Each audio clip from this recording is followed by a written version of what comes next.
Camarades, je souhaiterais donc qu'on puisse rendre grâce à Dieu qui nous a montré ce jour et qui nous a permis de nous retrouver ici.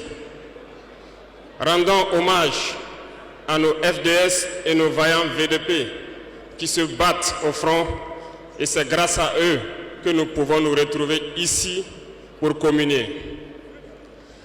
Rendons aussi hommage à vous, ceux-là qu'on a baptisés les Waïya, qui veillent jour et nuit.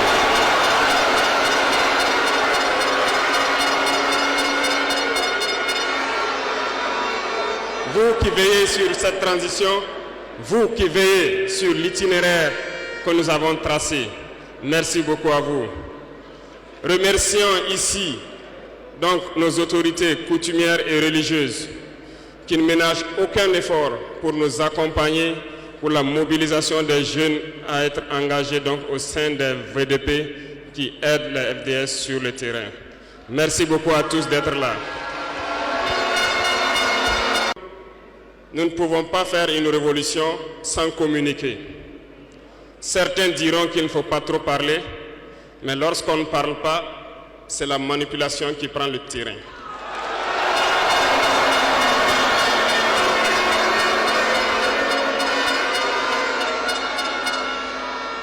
Comprenez quelque chose.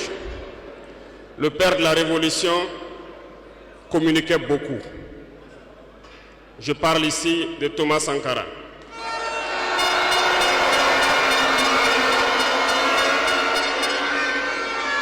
Dans l'un de ses propos, il vous disait ceci: l'impérialisme est un mauvais élève. Lorsqu'il est cherché de la classe, il revient toujours. Et je me souviens qu'à son adresse à ses compères donc de la CEDEAO, il disait que pour rompre le cordon ombilical qui nous lie à l'impérialisme, n'allez pas chercher une maïticienne d'État avec des doigts futés, un ciseau bien aiguisé pour rompre ce cordon. Mais plutôt, il vous faudra un bûcheron robuste avec une hache bien aiguisée pour donner un coup sec et rompre le cordon.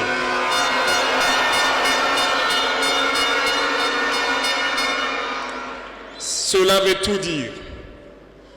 Je m'en vais vous expliquer un peu comment est-ce que l'impérialisme se comporte.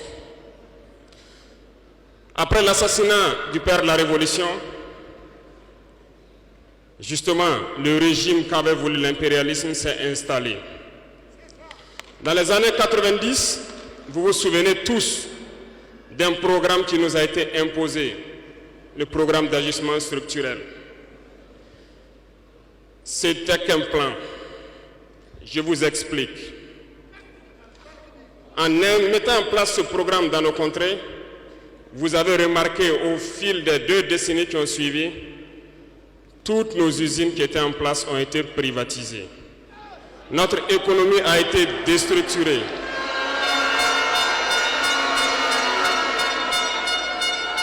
Ils ont mis en place un système néocolonial, un système de capitalisme sauvage qui ne profite qu'aux dirigeants et leurs amis, un cercle restreint.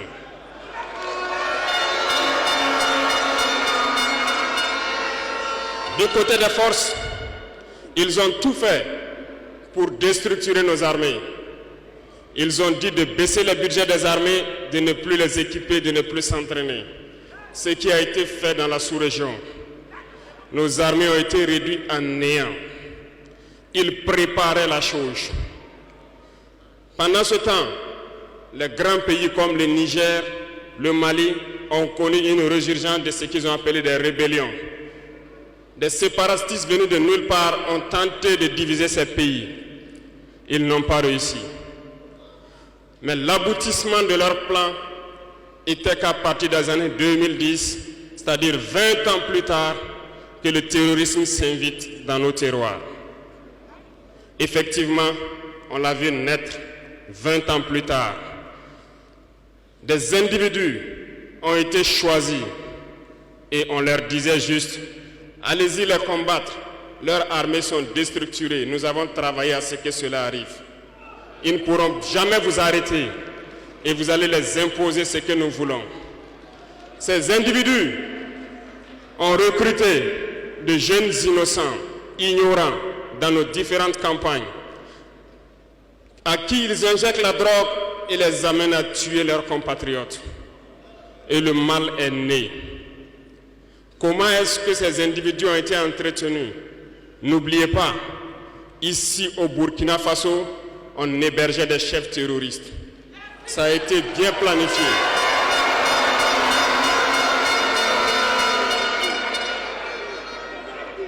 Et comment y arriver? Lorsque ces terroristes vont se lancer, il y avait quelqu'un qui pourrait peut-être intervenir à la faveur de nos États. Je nomme ici le feu général Muammar Kadhafi. Il fallait l'éliminer. Et un beau jour, ils sont tombés sur lui. Ils l'ont éliminé. Ils ont encore eu dans ce plan l'ingénieuse idée de mettre toutes les soutes d'armement et de munitions à la disposition de ces terroristes qui devaient donc déstructurer notre sous-région. Le plan était parfait. Et dès lors, ils se sont mis en ordre de bataille. Ils ont commencé à descendre vers le sud. Nous nous souvenons encore, lorsque le régime en place à Bamako en son temps a fait appel donc à des forces étrangères. Il ne fallait pas plus que quelques heures qu'ils se déploient. C'était bien préparé. Ils se sont déployés et ils ont fait semblant d'arrêter le terrorisme. Et immédiatement, nous avons vu l'installation de plusieurs forces étrangères au Mali pendant 10 années. Pendant ces 10 années où le terrorisme était contenu au nord, s'est invité au sud et le Burkina Faso a été infesté à partir de 2015. Tout était bien planifié et bien pensé. Je me souviens encore quand nous étions à Ber, au nord de Tombouctou. On voyait donc des forces spéciales de ces pays-là venir nous dépasser, aller plus en profondeur. Et à leur retour, ils étaient tout rouges. Ils ont des petites machines de foreuses et bien d'autres équipements de géologie que nous contemplons. On se demandait où est-ce qu'ils gagnaient cette terre rouge, parce qu'en patrouillant autour de Ber, nous n'avons pas de terre rouge. Peut-être qu'ils creusaient, ils sondaient, nous ne savons pas de quoi il s'agit. Le ciel malien n'appartenait plus aux Maliens. Tout était bien pensé. Lorsque les gens qui combattaient sur le terrain ont fait aussi le constat, ont décidé à un moment donné de prendre les responsabilités et les voilà sortis de nulle part. On nous traite de putschistes. Nous ne sommes pas français, nous ne comprenons pas ce que ça veut dire.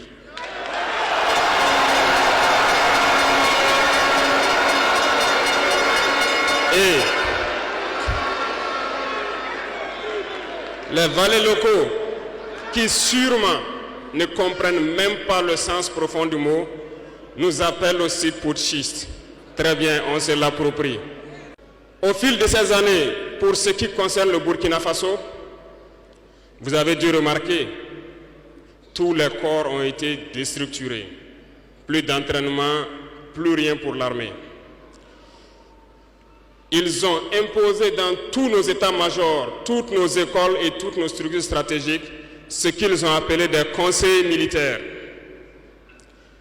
Lorsque nous nous sommes révoltés le 30 septembre 2022, la première des choses était de chercher à savoir qui sont ces conseillers militaires et où ils étaient. Nous avons donc pu identifier que le mal est profond. Et la première des choses était de leur demander de quitter notre armée.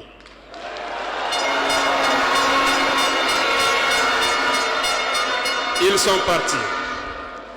Et ce que je vous disais il n'y a pas longtemps, vous ne pouvez pas espérer retrouver votre objet perdu en faisant appel à celui qui vous l'a volé de venir vous aider à le chercher.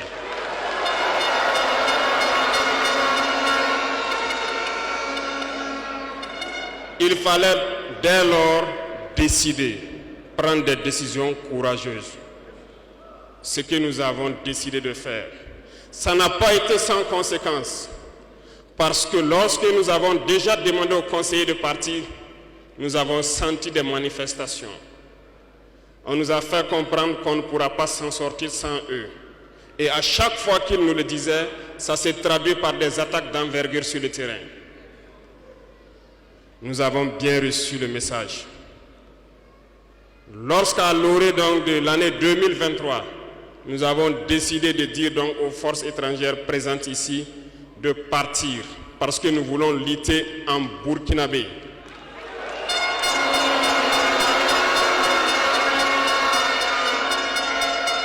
Ils ne l'ont pas sûrement apprécié. Mais pourquoi venir mourir sur nos terres pour nous? Nous préférons combattre nous-mêmes. Nous avons demandé à ce qu'ils retournent chez eux. Malheureusement, je vous le dis ici aujourd'hui, comme j'aime le dire, la colonisation est rentrée. Il y a des esclaves de salon qui n'ont toujours pas compris. En son temps, des officiers militaires nous ont écrit et nous ont approchés pour nous dire que c'était une très mauvaise décision et que nous n'allons pas tenir 2 mois. Des fiches ont été écrites. On nous a transmis ces fiches pour nous faire une analyse stratégique de leurs pensées. Nous avons dit, c'est soit nous sommes souverains ou nous restons esclaves à jamais. Effectivement, lorsque le dernier soldat a quitté le Burkina Faso, nous avons compris de quoi est-ce qu'il s'agissait. Les attaques se sont enchaînées immédiatement. Déou, Tinakov, Partiaga, ainsi de suite. Mais ce qu'ils avaient oublié, c'est que le peuple du Burkina Faso avait compris notre message et s'était engagé sur la même voie que nous.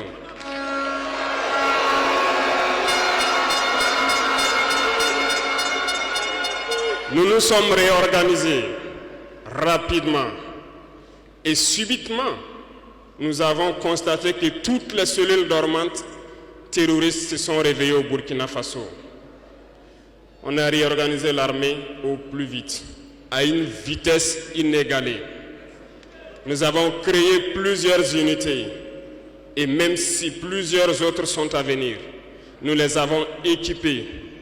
Et aujourd'hui, cet équipement se poursuit parce que dans les jours à venir, les mois à venir, ce que vous allez voir venir au Burkina Faso doit faire de notre armée une puissance à craindre.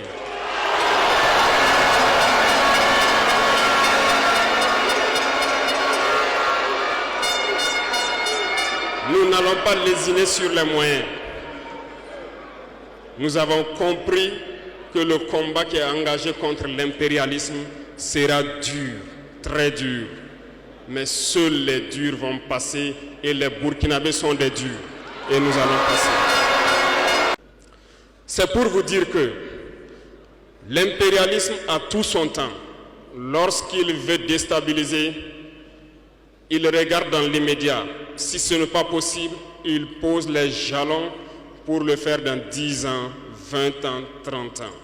Mais il n'a aucun intérêt à ce que nous soyons indépendants. Aujourd'hui, tout ce qu'ils souhaitent pour le Burkina Faso, c'est le chaos. Parce qu'ils espèrent faire venir ces forces étrangères ici et espérer récupérer la situation dans 10 ans, même dans 20 ans. Mais nous ne les laisserons jamais parvenir à cet objectif.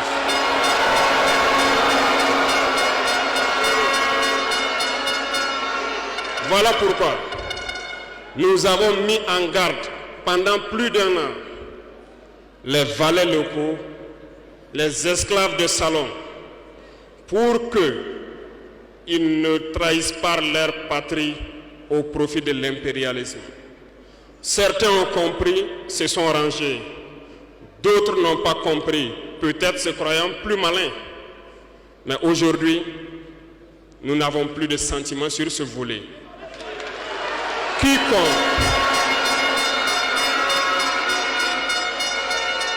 Quiconque va trahir sa patrie au profit de l'impérialisme, il sera traité comme tel.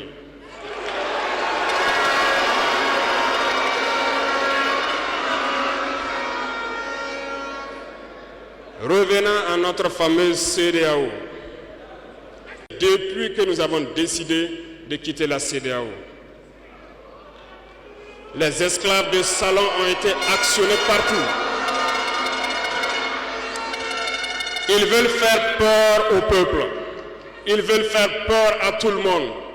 Dieu merci. Dans un passé récent, il n'y avait qu'une poignée de gens qui avaient droit à la parole.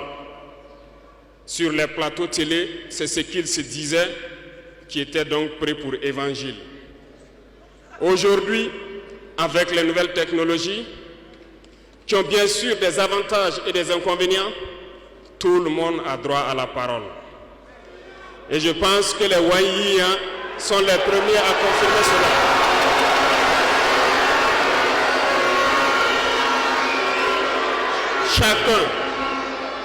Chacun peut faire son analyse sur une situation. On peut certes se tromper, mais lorsqu'on vient vers nous pour comprendre, nous sommes bien ouverts pour vous expliquer les démarches. Ici, nous allons vous expliquer pourquoi nous avons quitté cette CEDEAO et vers où nous partons. Souvenez-vous que c'est en 1975 que ça a été créé. Et ça a été créé pour la majorité des chefs d'État putschistes, comme ils aiment le dire. C'était des militaires qui ont pris le pouvoir et qui ont pris les responsabilités pour créer la CEDEAO pour qu'il y ait un véritable essor économique des peuples à l'intérieur donc de cet espace. Plus tard, les soi-disant démocrates se sont invités donc à la tête de nos États. Ils ont vidé complètement la communauté de son fondement.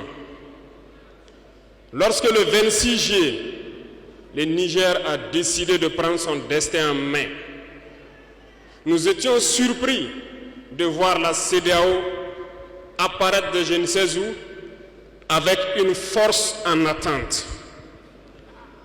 Où était cette force? Lorsque des milliers et des milliers de Nigériens étaient tués par les terroristes, où était cette force lorsque des milliers de Maliens, de Burkinabés mouraient sous les balles des terroristes? Ils ont dit que par la force, ils allaient déloger donc les vaillants fils du Niger qui ont pris le destin en main du pays. Croyez-vous que ce sont des femmelettes qui sont au Niger? Il y a des combattants là-bas. L'armée nigérienne est guerrière. Ils combattent depuis des années. Ce n'est pas une armée de défilé ou une armée de maintien de paix. Et les armées de l'AES ont décidé de s'unir. Nous attendons cette force en attente.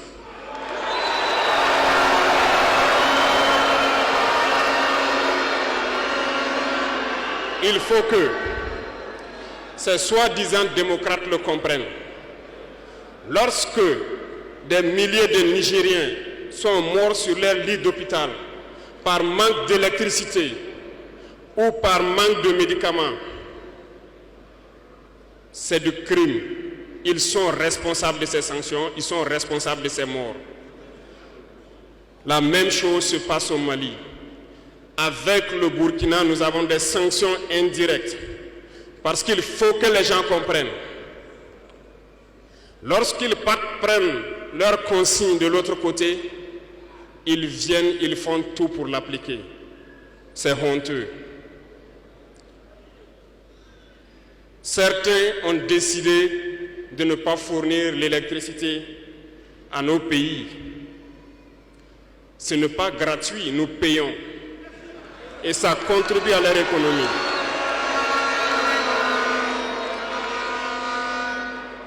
Ils ont essayé de faire souffrir le Mali. Et bien sûr, en faisant fi de tous les textes et de ne plus donner l'électricité au Mali, espérant que la population se révolte. Ça ne marche pas. Lorsque ça a duré, certains étaient obligés de faire payer leur propre peuple en augmentant le coût de l'électricité. Ça va encore augmenter.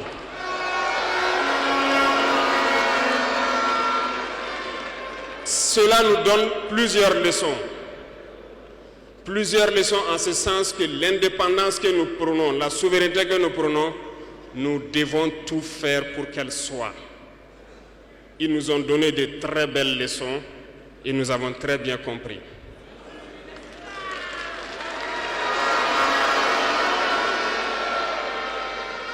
Certains ont fermé leurs ports, ce qui d'ailleurs va à l'encontre de tous les textes internationaux parce qu'on ne peut pas fermer les ports à un pays sans littoral. Ils l'ont fait, ils ont violé les textes. La communauté internationale n'a pipé mot. Personne n'a parlé dans la CEDEAO. Mais dans les ports, nous ne faisons pas transiter nos marchandises gratuitement. Nous payons.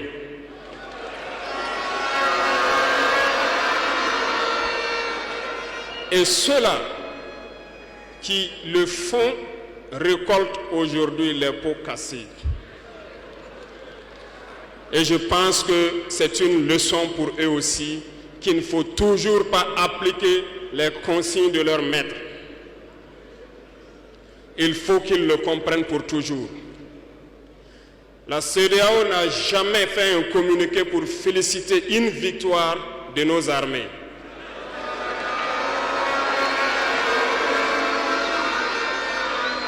À peine, elle condamne du bout des lèvres et très rarement lorsqu'il y a des massacres. Où est cette CEDEAO des peuples?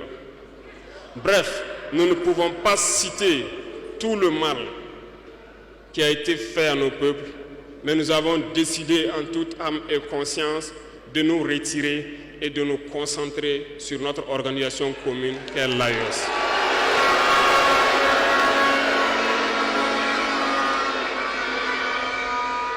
Retenez que il n'y a pas de peur, parce que en prospectant et en nous mettant au travail, nous avons remarqué une chose. Dernièrement, certains ont décidé d'interdire l'exportation de certains produits alimentaires vers le Burkina Faso. Très bien. Ils ont donné une durée. Nous ferons en sorte que, à la fin de cette durée, nous interdirons l'entrée de ces produits sur notre territoire.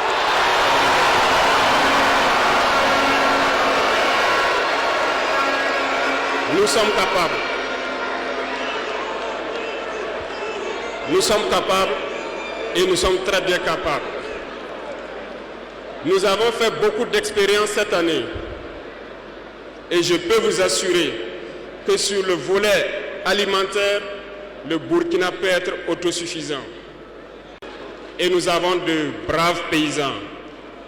Nous mettrons tout en œuvre pour que nos paysans puissent labourer leurs terres et cultiver dignement.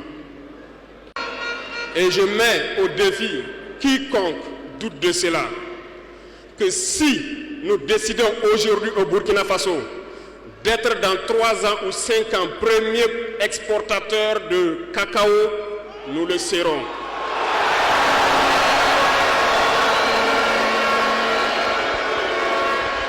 Parce que nous pouvons. Sur l'industrialisation, plusieurs projets sont en cours pour 2024. Nous n'allons pas les citer ici, mais sincèrement, nous allons tout faire pour que ces projets voient le jour en 2024. Lorsque vous prenez l'économie, certains, quand on les écoute, ça fait pitié. Ils n'ont même pas le courage de faire comprendre au peuple qu'il y a moins de 5% d'échanges économiques entre les États de la CEDEAO. Parce que tout ce que nous faisons venir vient de l'espace hors de la CEDEAO, nos importations pour la majorité. Et tout ce que nous exportons part hors de la CEDEAO. La malhonnêteté intellectuelle de certains font qu'ils ne peuvent pas le dire, parce qu'ils sont des esclaves de salon. Ils ne peuvent pas vous dire ça pour que vous soyez confiants. Mais je vous invite à rester confiants, sereins, imperturbables, parce que nous pouvons avoir cette indépendance tant sur le plan alimentaire, tant sur le plan industriel.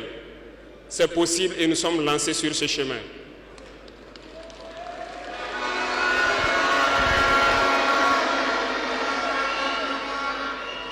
Donc, les propos qui tendent à vous faire peur, qui tendent à semer la panique, il faut vous en départir. On se mettra au travail et nous allons y arriver.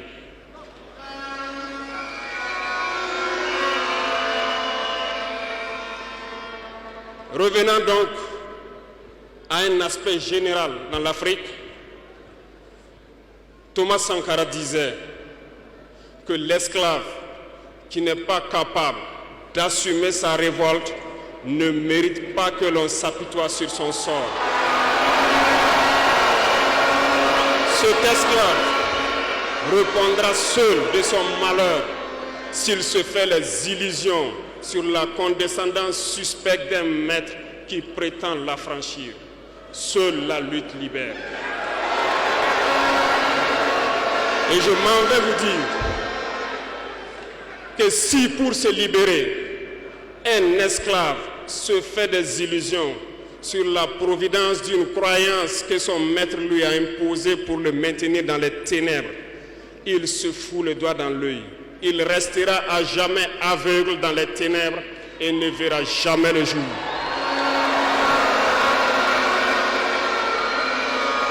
Dieu lui-même a dit, Dieu n'aime pas le paresseux. Dieu n'aime pas l'ignorant. Dieu n'aime pas celui qui ne se bat pas. Car, dit-on, aide-toi et le ciel t'aidera.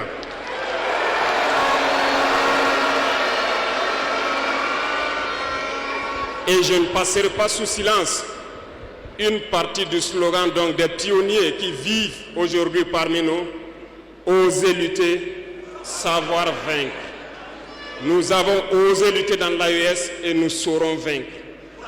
N'ayez aucune crainte. La veille citoyenne que vous avez engagée, c'est un message à toute l'Afrique. Et le Burkina Faso est solidaire et soutient tous les peuples d'Afrique qui souffrent le martyre. Mais nous voulons aussi dire qu'il est temps que les Africains arrêtent de s'apitoyer sur leur sort, de se morfondre, de se lamenter. Il faut lutter. Ça ne viendra pas du ciel tout seul. Il faut lutter d'abord et Dieu va vous aider. Et le Burkina Faso est prêt à aider tous les peuples qui vont mener cette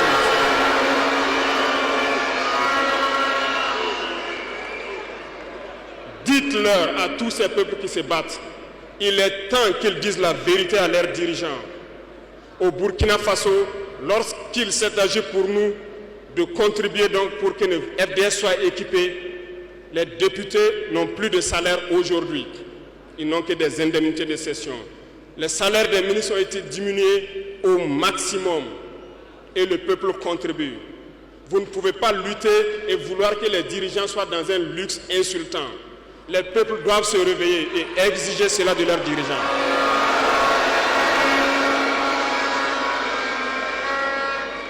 Et pour terminer, je lance donc un appel à tous les peuples de l'AES, à travers vous, pour qu'ils restent unis et solidaires. Toute souffrance a une fin.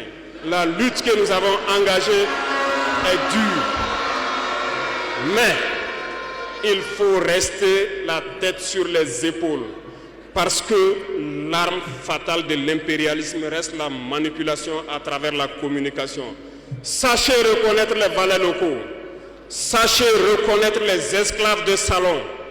Sachez reconnaître tous ceux-là qu'on soudoie pour venir vous vendre de fausses informations. Pour vous-même, restez sereins et ne vous divisez pas. Parce que l'impérialisme a 1000 manèges dans son sac. Vous devez être vigilants. Vigilants et très vigilants. Merci à vous les VDP donc des différentes villes qui veillent jour et nuit pour que notre patrie reste debout. Et donc rendez hommage tous les jours aux FDS et aux VDP qui se battent au front. Merci beaucoup pour votre attention. Merci à tous ceux qui se sont déplacés ici pour que nous puissions nous entretenir. Merci à ceux qui sont dehors, qui n'ont pas pu accéder. La patrie ou la mort, nous